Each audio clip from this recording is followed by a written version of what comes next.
That day, I was expecting the judge's decision whether to keep me waiting until trial or to drop the charges.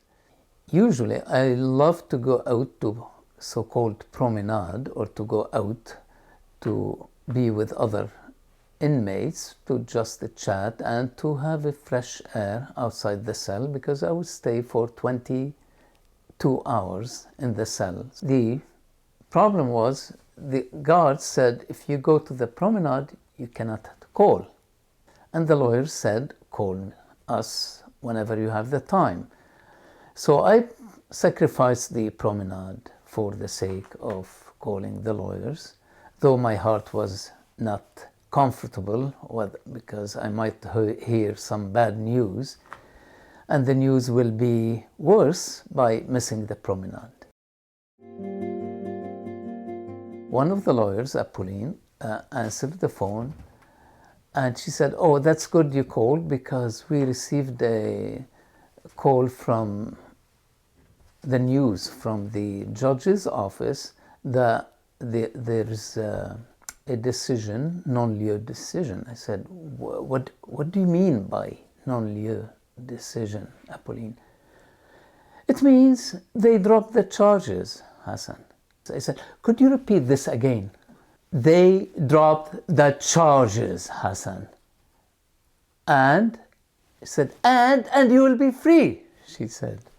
Here, I was like breathing heavily.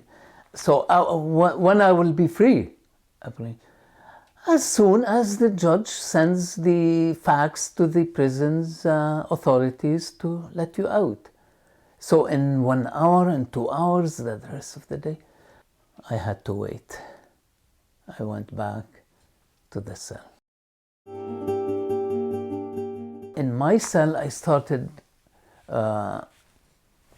organizing my belongings to see what I should take with me and what I should leave, and what I leave is for the rest of the people, books for the library. And I was really doing things so fast. I was racing with time, fearing that the guard would come before I finish preparing my things.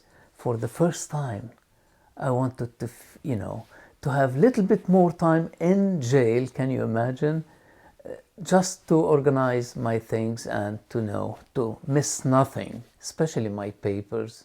I was luckily on time before the door was open.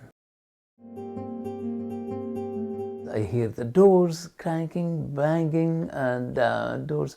Everybody back to their cell to have their lunch at 11:30 or so. I believed at that time, now I'm free, but with maybe conditions, with some strings attached. I had no idea how things will evolve from now on. The door opened right moments before the lunch was about to be served, and I was sitting on the bed, and the guard opened the door, said nothing, and I walked through the door.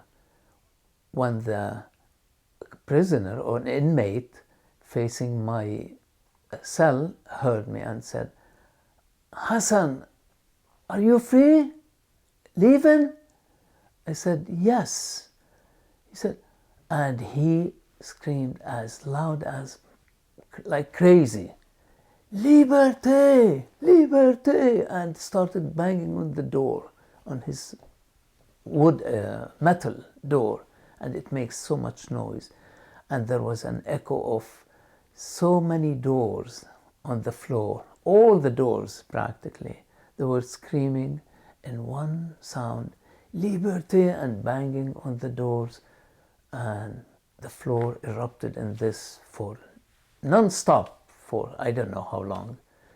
I heard noise coming from the other floors, from the third and second floor with guards running to our floor. The guards thought something bad happened to the guards on the fourth floor. They came to the rescue. But the noise did not stop. People banging on the doors, liberté, liberté. I left the floor, walking down the stairs to the first floor.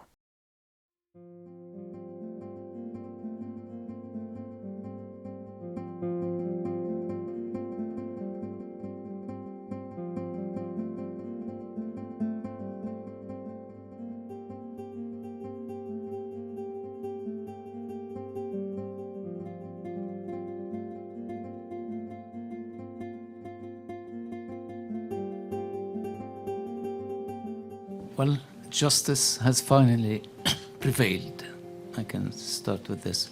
Miracles can happen still these days.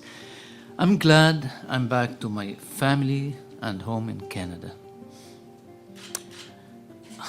I'm beyond thrilled to see my wife and children and to finally be able to hug them outside the confines of a prison cell.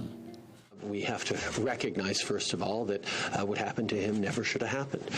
This is something that obviously was an extremely difficult situation to go through for himself, for his family, and that's why we've asked for an independent external review to look into exactly how this happened and make sure that it never happens again.